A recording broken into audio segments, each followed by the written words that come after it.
Now, I do like a bit of shore fishing, but here in the UK, it can be pretty tough on the south coast. This is beach fishing, not rock fishing. Rock fishing's a whole different ball game. Better stab a fish. But I still like being out there. I still like, it's the wild, open sea that does it. I think that open space, vista of the beach, sound of the waves, everything. I got all the sound of the waves on this last clip. It was almost a trip from hell, almost a blank from hell, but I thought it encapsulates exactly what UK fishing is about. Well folks, welcome to the totally awful fishing show. Today looks like being one of those disasters, and when I say today, I'm speaking in terms of time. It's 4:05. At 4 o'clock I managed to get some rods out. I came down to Dorset to fish Chesil Beach. There's a really big storm coming in tomorrow, so I figure the chance of a cod is quite on. The wind's been a horrible freezing southeasterly, but I was told southeasterly are okay. It's going to go round to southerly, and that blows the beach right out. Horrendous rain tomorrow. I think 60 mile an hour winds. They're giving sort of damaging gusts, snow up in somewhere north of us. So I thought I'm really looking forward to this trip. I've got my new tips, my rod tips, and I wanted to film at night. I mean, I don't even know if you're going to hear this over all this roaring surf. Let me show you what it's like out there. And this is, trust me, this is the luxury version. I've got my rods out there. I've gone loaded for bear. I've gone for everything. And over there, I wanted to try out my new floodlight for lighting up the rod reservoir. I want to film as well. So really disappointing. Anyway, the truth is I came all the way down here, possibly my mistake. Luckily I had some bait left over, some squid heads from catching squid on the pier down here. Helped me out. He gave me a couple of wraps of black lug. Now black lug are, they're not fresh, they're frozen. They're called wraps, and you buy them in wraps are generally about 10, and they're generally pumped out of the seabed, so people know, at low tide. They're pumped out, they're then gutted, and then they're wrapped up, and then they're frozen, so you can always get some bait at some stage. I got sand eels, I got whole squid heads, as I say, from the squid I caught down on the pier a few months ago. A bit of cuttlefish. Well, there's not much I haven't got except ragworm and brains. I shouldn't be down here. It's cold, the wind has unfortunately gone round earlier than I thought. I went down Chesil Beach, I could not fish whatsoever. I lost 2 sets of gear straight away. The line buried, monumental waves about 8 feet tall, a huge swell coming in. So that's from the storm that was coming. I then went down to a place called, well, I wanted to fish a stone pier. I thought, I've got to salvage something. I've got to put line in the water. It's like, I've been 6 hours with travelling and messing around. And I went up to Noth, or is it Notte? Is it Notte Fort? Noth Fort, I think it's called. I looked down, I just didn't fancy it. And I fished just for a couple of hours some time ago down here at a place called Preston Beach, which is, I don't know, it's sort of Weymouth Beach but further east, but it's called Preston, and I quite like the look of it because the tide is fishable, but it's howling straight in the old kisser, straight on the nose here. I just peeped around the corner there, you should be able to see. It is getting dark, so I figured I'd just film this little bit. I got whole squid heads out close, I got whole squid heads out, half herrings out with a wrap of black lug round it. I got black lug and sand eel. I got half sand eel with a wrap of black lug.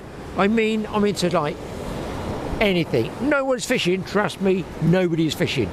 2 guys on Chesil, they packed up. 3 guys came down, ran down, nearly got swamped with an 8-foot wave, threw out their bass plugs, got wet boots, went home. So there's only idiot head here that's still toughing it out at my age. I had a wonderful battle trying to get my little igloo up here, this little chappie, in the wind. There is an art to it and I don't possess it. So I just thought I'd let you know, this looks like being the trip from hell. Well, I'm sure it can get worse, but you never know, it can also get better.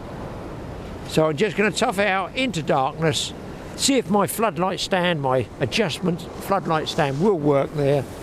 And you never know, I might get lucky. Mackie said there might be small bass around, and bass do like it on this beach, and they do like it when it's rough like this. Look, I don't know. All I can see is millions and millions of seagulls all pouring out to sea. what is it that's coming this way that they don't like. Look at them zooming down there. There's loads over there. I can't tell you. There's a shoal of them going along. It must be, well, I think maybe they're black-headed gulls. So there you go. I'm going to have a bit of a cook-up later on, but thank goodness I am out of the wind in my little bivvy. How long I'll last before my fingers drop off, I do not know. One fish would turn it all around for me.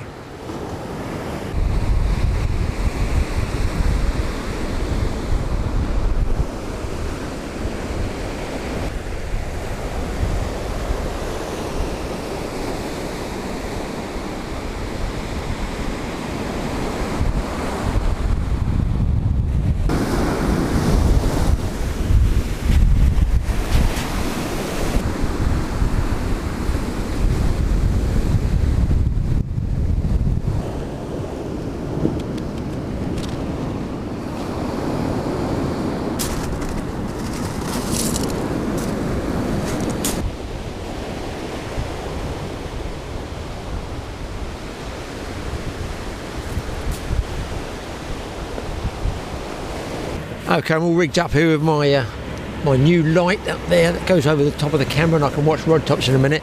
I'll just tell you while we're waiting for a fish to bite what these wraps are.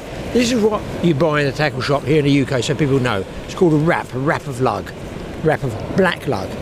The black lug will be pumped out of the ground because they're very deep. You don't normally dig them with a fork. They pump out with a sort of suction pump, then they gut the worms, and then they roll them in pieces of paper like this. Just unroll them. And there you can see this, 1, 2, they generally roll them so that they are not touching each other. There's another one, you just see the gap there. Hopefully you can see this in this light. Now what you want to do, make sure, is if you buy them frozen like this, and you will do, you can get fresh. Sometimes a tackle shop on the coast will have fresh gutted ones, they're the best. But most anglers have frozen ones like this. Is don't fiddle with them too much until they're thawed out, otherwise you just end up snapping them. Open up a few wraps so you got, say, 3 or 4 worms ready, and then that's what they come out like, nice and soft and limp like that. Hopefully you can see that in the light there. And then you can put them on the hook. You can use half a worm, you can put squid, one of the best ones for cod and bass, squid and black lug combos. Elasticate them together, it's very, very good. And of course, if you don't use them all, providing you leave some still frozen in a little cool bag or a bait container, you can put them back in the fridge. So there's always a chance of going fishing with a wrap of black lug, which you'll be able to get from, obviously, reputable tackle shops. That's what we're waiting. The other guy that has just turned up, he's a regular, he's a local. He had a nice ray here, I think it was a few weeks ago. He said, oh, there's been loads of bass caught, and one of his mates or somebody else caught a cod down here, so that's quite shallow water, I guess. But I like this Preston beach, just the car park's over there. I walk across the road, it's just a low gradient slope on it. It's wide open, doesn't appear to be snaggy. Nice surf coming in, depending on the wind, obviously. It just sort of looks like a pleasant place to fish. Now, I can't speak for the fishing, but I have heard it's quite good here. So it makes me ask why so many people go to Chesil and get blasted there and catch next to nothing. Why don't they come and have a go on Preston? The car park's there and here. It's, you know, you can go into town for a beer later on, can't you, when you pack up? Anyway, I'm biteless at the moment. I'm going to wheel them in about 3 minutes' time. If the big baits are untouched by crabs, they're going back out and stay out for at least 2 hours. And I'll just rotate the worms every 30 minutes if I don't get a bite. And if I don't get a bite, I don't get a bite, do I? That's the way it is fishing. I think I'm going to call this one, guys. There's a time when I've been beaten and bushwhacked and water whipped, and I think this is it. And my fingers, I can hardly move them. I've got the cooker on. I'm going to have, wait for this, sausages. There's the cooker. I'll use that to thaw my fingers out just now. I got in there, if you can see that, pre-cooked sausages with some beans so that they warm up with the beans. That's a little trick for you, because when you're fishing like this, you know, you don't necessarily want to have a complete fry up. And sausages, let me put my teeth back in. Sausages generally take longer to cook than bacon. The tide is approaching.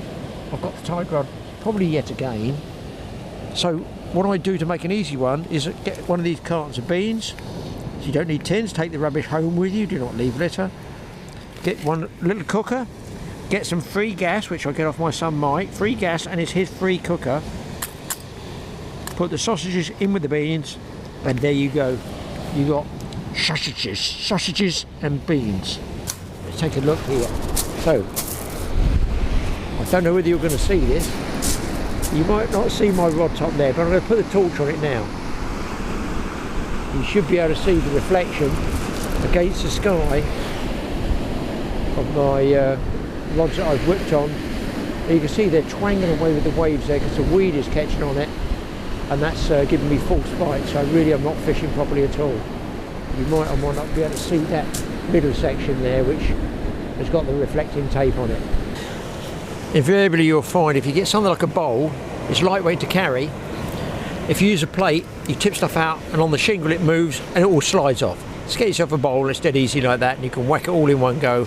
And I got one of these ex-Christmas presents, which is a folding, in the bushcraft terms they call it a spalk, I think. This one's actually got, it's got a knife, a bottle opener. I think there's a knife in there somewhere, maybe not. So you've got a bottle opener, a fork and a spoon, that's all you need. No indeed, I tell a lie. It's one of those little gizmos, got a ring there, can go on your hip, just on a key ring. Dead handy little tool, so you've got a knife, a spoon and a fork, and they lock together and all look like this. They fold away and just go into a little bit that size. I'm going to start on these sausages before they get cold.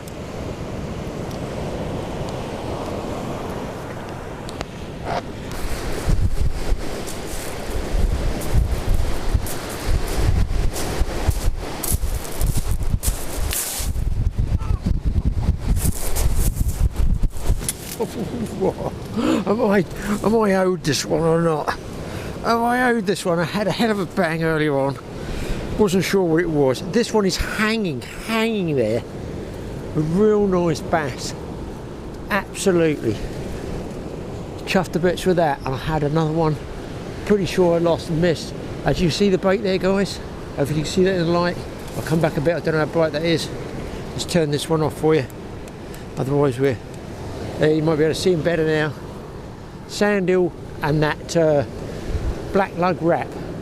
Let's get him unhooked. Man, how he didn't fall off in that pounding surf, I do not know. Well. That was a result there or what? Got his spine up for us as well. Bound to spike, really, the way things have been going. Look at that one. Big old mouth on it. Yeah, it's not a monster fish, it's a real nice bass. I suppose it's not far for keeper, but it's going back. Wow, that was a major result. What a blank saver. I'm telling you what, a rockling would have done me. A bass is even better. Wow. Whew. Never has a bass been so welcome. That was horrible night, horrible conditions I fished in. But you've got to be in it to win it. I toughed it out and I got a fish out of it. That really made the trip worthwhile. Well, it did, didn't it really? Did it? Anyway, down here in Hampshire, I like to keep an eye out for all the different birds. If you do all different types of fishing, generally the outdoorsman, and the fisherman is one of those, he's outdoors, does take notice of some of the surroundings. Now here, I've got a Raptor table which I feed birds on. Feeding them, watching them and filming them, different things altogether. I had a go at trying to film them. Was it successful? Oh dear, sort of. So for looking at some of the birds here, over there, he's pointing over that way, I've got the Raptor bird feeding table. There's some of Mike's tier outdoor stuff ready to be used. So we go around here, what I want to do is to try and entice them in, which would be magpies. I call them, we've always called them the rook gang, but they're not. I think they're carrion crows. But they know I'm coming out to feed them, and that if we can, we might get a shot of those. They're like big black chickens. They are big. They're bigger than, way bigger than rooks.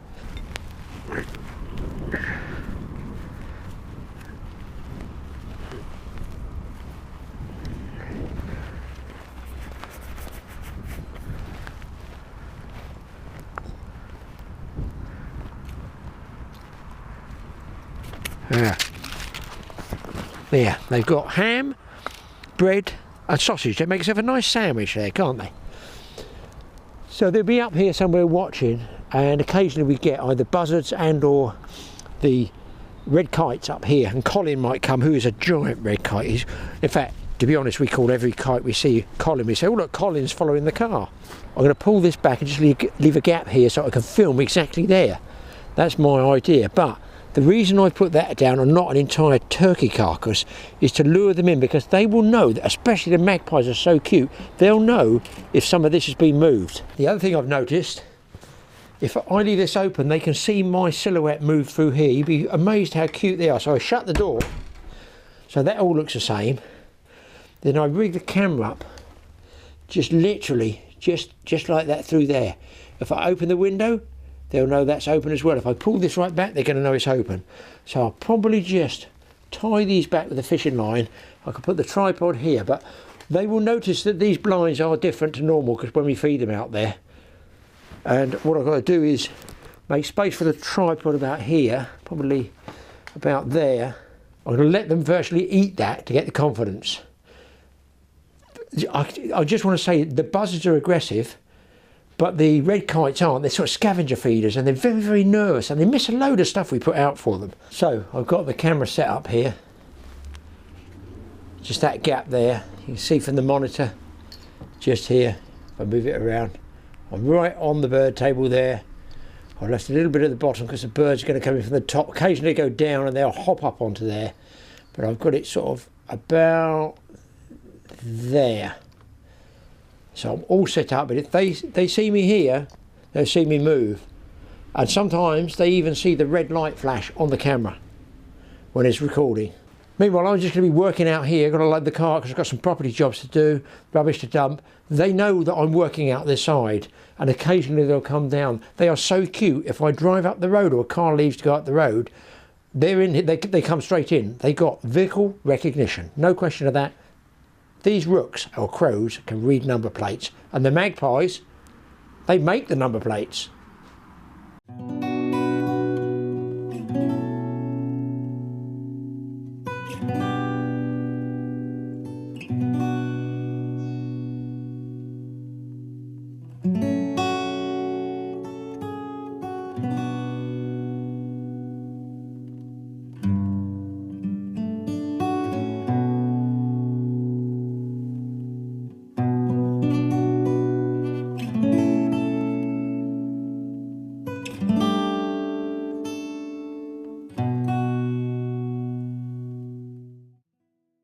Guys, I go in the house. As soon as I go in the house, one of the giant carrion crows came down there. He literally saw me close the door and came straight down and went off with a piece of ham. I'm hoping he'll come back again.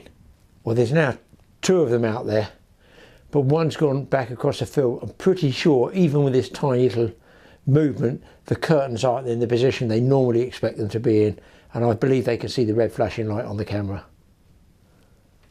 Well, the other thing I put on our Raptor table are any mice caught that I don't want in the house. And as you can see here, this is my log burner store. I have had the misfortune of taking a sack of logs in and having 2 mice run around the house, which created great squeals of delight from the wife and the daughter. I've actually had one running up a curtain, believe it or not. So any culprits I catch in here do end up on the Raptor feeding table, and they love them. Fresh meat.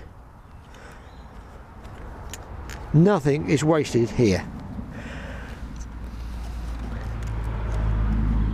I've even got a ka-chunkering great big rat trap. Boom, there.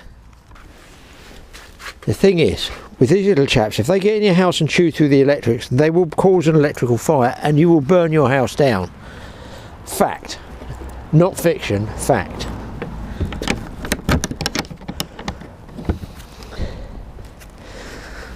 So, one for the feeding table. Now, as expected, as soon as the camera comes out, that's right, no birds. A bit like fishing when you get the camera all set up, leave it running thinking you're going to get the instant strike. Anyway, they do also like a bit of fast food. I put some chips out there, and this is what came in to investigate. Big rooks. Well, We call them the rook gang, but I think they're really carrion crows. One of you bird experts out there tell us. I feel they might be carrion crows and the dreaded magpie. And it's fascinating to see how he sneaked in behind the rook. And the rook would end up, well, I call him the rook, he might be a crow. The black one, the black chicken type one. He was chasing the magpie away, and as he chased the magpie away, another magpie would come in behind him, grab the chips, and he'd turn around and he'd be furious because that magpie's got off with the chips. It's always quite funny to watch. But Colin didn't come down on this occasion. He was whirling around. They're quite nervous feeders. But it's quite interesting anyway, just to see these birds coming in. And this time, I got around the filming problem by putting the camera on the table. I wonder if Colin would fly off with it.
Now, down in my garden, there's nothing unusual about having large birds like that on the Raptor table.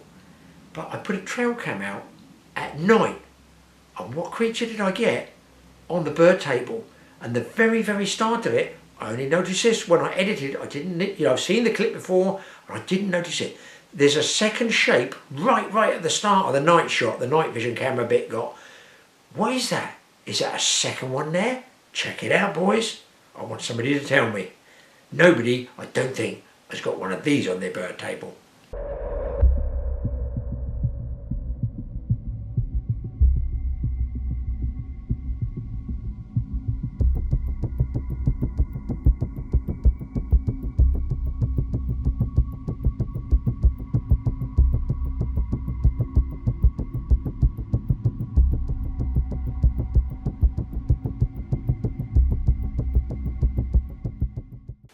Well, that was interesting. I wonder if I left a pair of painter's steps, those short ones, by the Raptor table, would I possibly get a badger coming up to eat? Now that really would be something to film, wouldn't it? Anyway, on to working with my favourite material, pallets. I love them because I get them free. Well, you know when you see this many pallets in my garden, there's something's cooking. There's a job somewhere. And I've never paid for a pallet. I know in some countries they say you have to pay for them.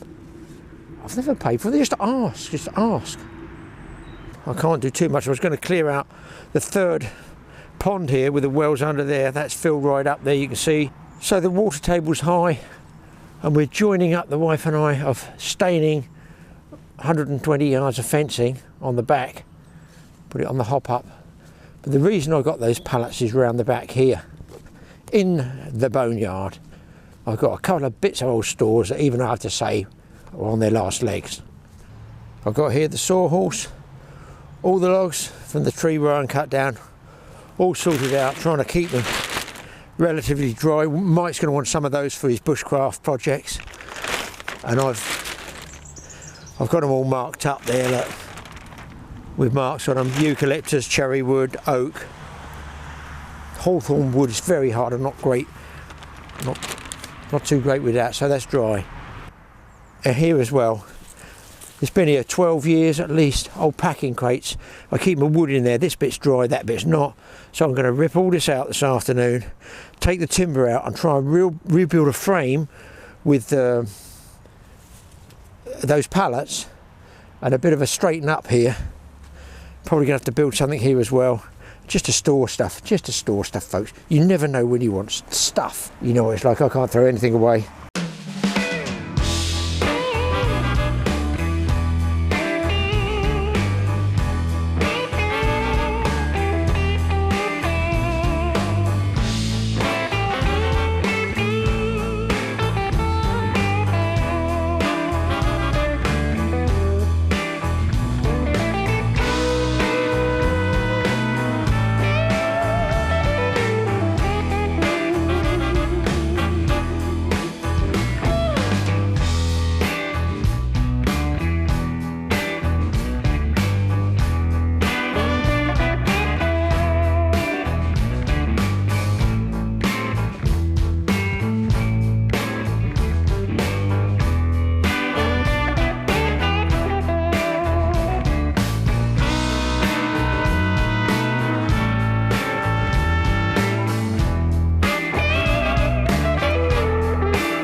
Well, just be aware of the old pampas grasses, boys.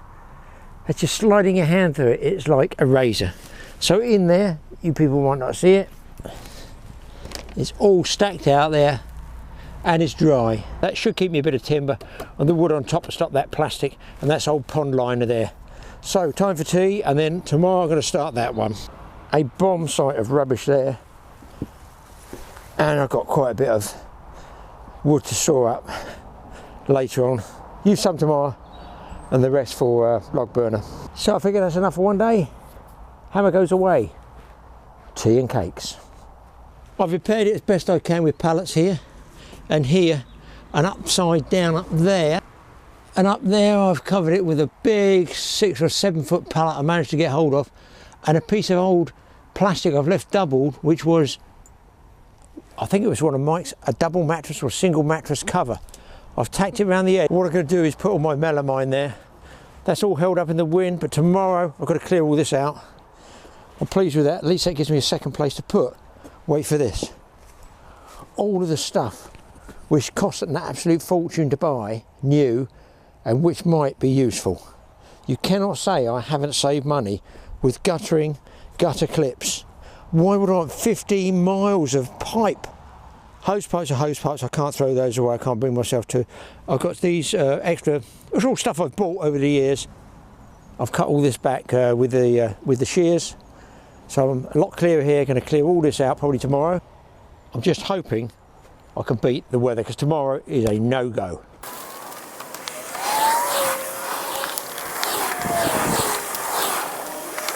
It's all done, all tidy, guys. Wheelbarrow to take the tools away. You know where I'm going. It's tea and cakes. Now here's something different. I was minding my own business. On a walk, I just happened to have the camera with me when the wife said, "What's that over there on the car park area?" Now look, you've got to look really, really carefully to spot this. So I moved closer and closer. Can you still not see it? There's a creature there. Just there, top of the screen. I want to know what it is. Is that some kind of mouse? Is it on a mixture of crack cocaine and crystal meth? It's just frozen in one spot. Why is that? It's most unusual, and it's shaking. Has he smelt my feet or what?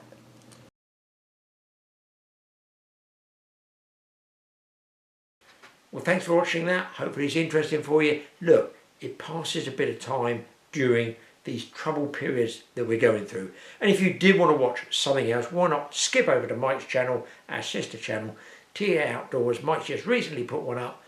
Quite good views on it. Sleeping in a trash bag. What is he on? That's got to be genetic linked to me somewhere along the line, surely. We'll see you next time. Stay safe out there, everybody.